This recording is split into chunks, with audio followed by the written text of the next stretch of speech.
right, here we go.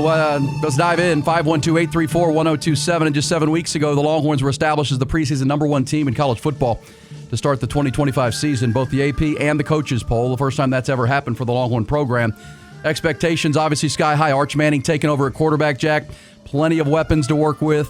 Obviously, it was going to be a work in progress with 8 new starters, but with a returning elite defense to carry the way while the offense forged an identity, things will be all right. Well, how quickly the lofty rankings and expectations have come crashing down, and an unforeseen reality is beginning to set in throughout Longhorn Nation.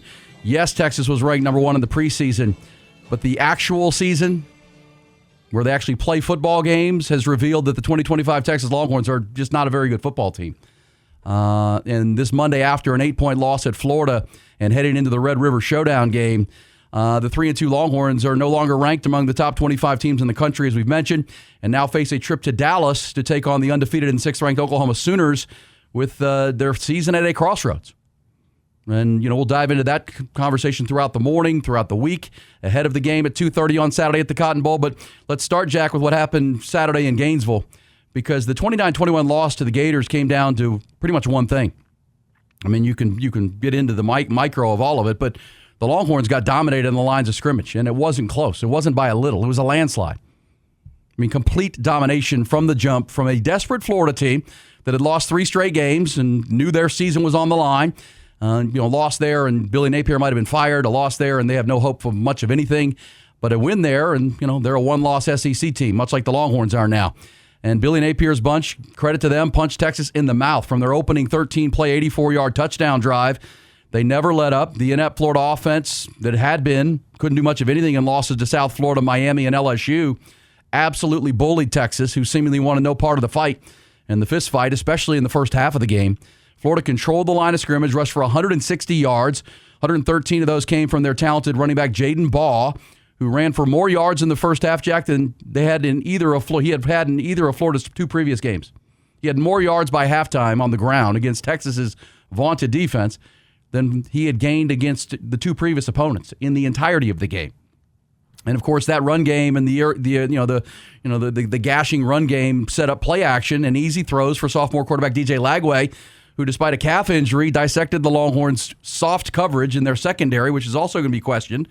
I mean, if you've watched DJ Lagway play football the last couple of weeks, Miami, LSU were getting up and pressuring the receivers, redirecting them off the line of scrimmage, making it tough on Lagway.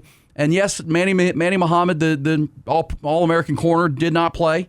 He's out with a mysterious injury, but didn't play in the game coming off the bye week. And Texas was playing soft coverage. Well, you had your inability to stop the run, Pete Kwiatkowski, because you were getting shoved up and down the field, but then allowing easy short pass completions early off play action. When the Longhorns did tighten up, though, and bring some more tight coverage, they brought a safety like Michael Taft down in the box to deal with the run game. Lagway beat him deep to the array of talented receivers, and it certainly helped Florida to have their dynamic freshman Dallas Wilson back. Yeah, he's good. 6 grabs, 111 yards, his 55-yard third-quarter touchdown, and catch and run was the backbreaker. Lagway finished 21 of 28 for 298 yards and 2 touchdowns. And here's where we talk about dominant lines of scrimmage, where you're getting pushed around on the offensive line. The vaunted Texas pass rush didn't register a sack on an immobile quarterback. DJ Lagway was limping. Early in the game, he re-injured that calf and was clearly limping, so he had no mobility to him. But it didn't matter. The pass rush that generated nearly 50 sacks a year ago, right? Part of the reason the Longhorns were preseason #1 was they were a dominant defense. They harassed quarterbacks, and this with Colin Simmons and all the players back, they have 0 sacks in 2 games against Power 4 opponents this year. Ohio State and Florida, 0, not a sack. And they really didn't touch DJ Lagway in that game. So the dominance in the trenches was even more overwhelming on that side of the ball, where the Gators, so the Texas defense not giving you what you needed. But the dominance in the trenches, the other side, was even more overwhelming, where the Gators' defensive line stuffed the Texas running game for 60 minutes. Arch Manning led the team in rushing with 74 yards, but mostly from scrambles from the pocket. And while Texas running backs finished the game with 11 carries for 11 carries for 17 yards. And that feels high. I mean, I couldn't remember a positive run play from that game. They were completely one-dimensional, which obviously allowed the Gators to pin their ears back, get after Manning, the defense that entered the game. So Texas, 50 sacks a year ago, none against two Power 4 teams this year. A Florida team that entered that game with 3 sacks on the year, 135th out of 136 teams in the country, registered 6 on Saturday. 6 sacks. They forced 7 tackles for loss. They intercepted Arch Manning 3 times. Oh, and let's throw in the shoddy special teams play where a punt was blocked following a safety in the second quarter, and it adds up to a colossal failure by Steve Sarkisian and his staff. And it begs the question, what in the hell did they do during the bye week? And what the hell they've been doing since week 1 and the loss to Ohio State, because they look to have gotten worse.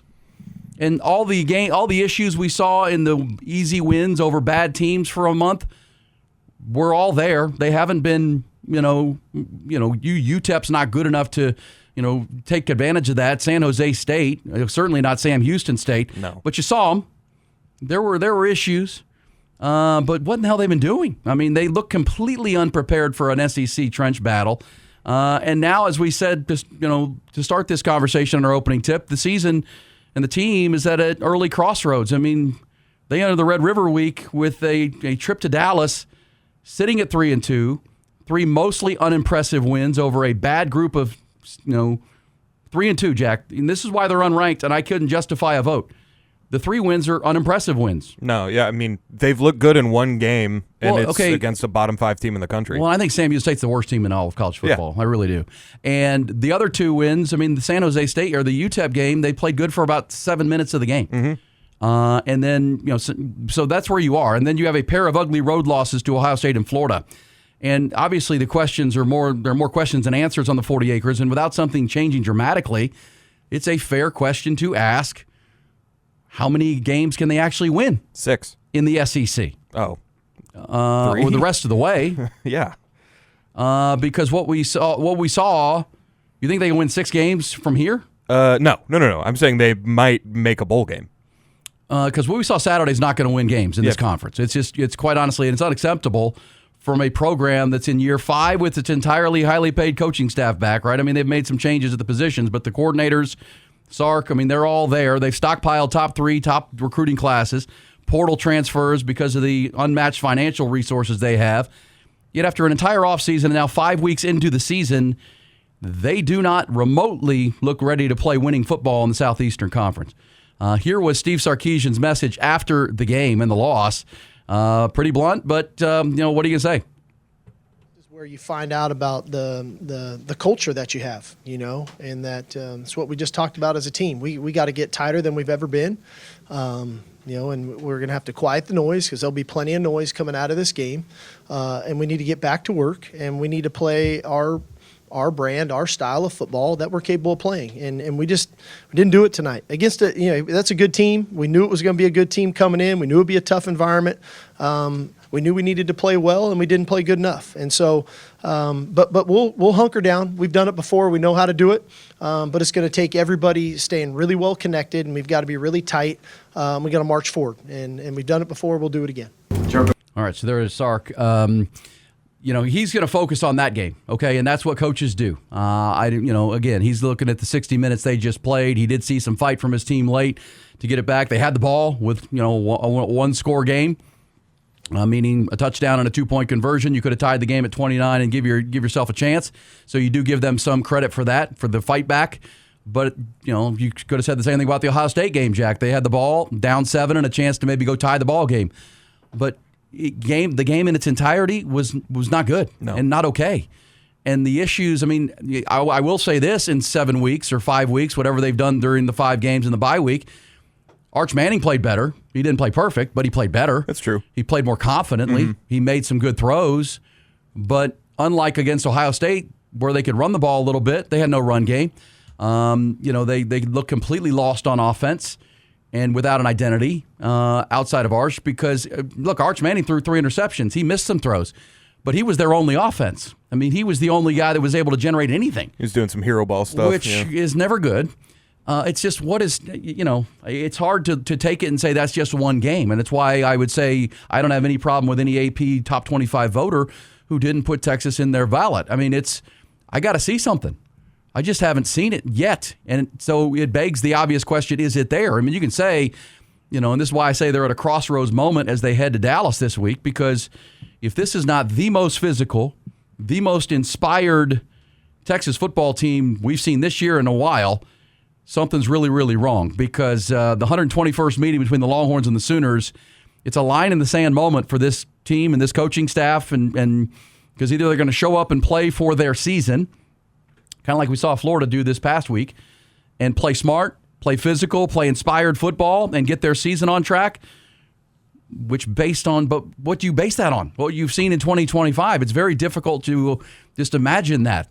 And obviously, if the Longhorns go out and lose this game against a very good Oklahoma defense, but they may not have their starting quarterback, John Mateer, but a third loss through 6 games and an 0-2 start in SEC play is going to send this program into a very dark place and in for a very long season. That you began at the top of the college football world and could, cascade down to, as you just said, 6-6. And it's, it just begs way too many questions. How? Why? What is going on? This is a 5th-year coaching staff who's recruited really talented players and kind of named the players they want out of the portal. How are they this soft up front? How are they this, you got an offensive line out there that can't block anybody. And it didn't look this bad against Ohio State, right? So with 3 months and all summer to prepare for Ohio State, they actually showed up and looked like a team that you could lean into a little bit, buy into a little bit. But ever since, they've looked like a mess. Even in the big wins over bad teams, the 3 wins, they've looked, the penalty. They're averaging 9 penalties a game. They're undisciplined. They're not physical. Bad on special teams. They're bad. Well, they're better on special teams, but they're still bad. The punter is better, but the other stuff is worse. Yeah, I mean, how do you coverage. get a punt blocked? I mean, that at the end of the day, that 2 points came back to be huge. You would have been down 6. Yeah, you're down 6 points. It's all levels, and that is, we just heard Sark say it's time to look inward, time to get tighter than we've ever been, find ourselves. But why didn't that happen before? I thought that was the Ohio State thing. Now we're going to look inwards. I mean, gosh, it's. And the Longhorns enter this game as a 3.5-point favorite against Oklahoma. And maybe they can find a way to win that game. But, man, they have some serious, serious issues. And, the one thing I can say positive is that maybe the defense had a bad day, had a bad half. Maybe Florida, who they had a bye week as well, and they were facing a crossroads of their season. I did Billy Napier. We played the sound last week. I mean, they went good on good all for 2 weeks and, 11 on 11, really got physical during the bye week, and it showed up. Because I will say this about Florida. I mean, what we did say about Florida, watching them play Miami and LSU and South Florida, is they have way too many good players to be that bad. I mean, they have way too many good players to be that inept on offense with DJ Lagway, with Jaden Baugh. Jaden Baugh is going to play 10 years in the NFL. He's that good. He's a kid out of Atlanta, Georgia. That guy's really a good running back. So they were massively underachieving. But now the ball's in Texas's court, and it's the same question. How are this many good players this unprepared and this bad? I mean, this is a talented – there's a reason it was preseason number 1. And you can yell at me that we overrated them. I don't know. The whole nation rated Texas as the number 1 team in the country. And, right now they're a shell of the team we expected to see. And can you fix that in a week? Was that about one bad game? Because I can't look at it and say it was a one bad game situation. It's 4, 5 bad games. Well, I'll give them Sam Houston State. I'll give them Sam Houston. But that was a scrimmage against a horrible team. This is that was not okay. I mean, that's just SEC play. It's there. What did you do during the bye week? What did you do for a month since Ohio State to improve your football team? What have you been doing? Now, again, there is some grace for this coaching staff. We've seen them develop players. We've seen them have a team ready to play. We haven't seen this is the worst. This is like a year 1 loss at Arkansas or something. I mean, I know that one was much worse on the scoreboard, but physicality-wise and lines of scrimmage, it was very similar to that Arkansas game in 2021. That was like, okay, they're not ready for the SEC. Well, now you're in the SEC. And you've had 4 years from that point with this same coaching staff to build the pancake factory and develop an offensive line. And yes, it's 4 new starters, but these guys have been in your program, developing behind veteran players that moved on. They don't look anywhere near ready to compete at the SEC level. And how is that becomes a question Can you answer that in a week? Because we'll get into Oklahoma. We got all week to do that, but we will take your thoughts. 512-834-1027 on a good, bad, and ugly Monday here on Game Time.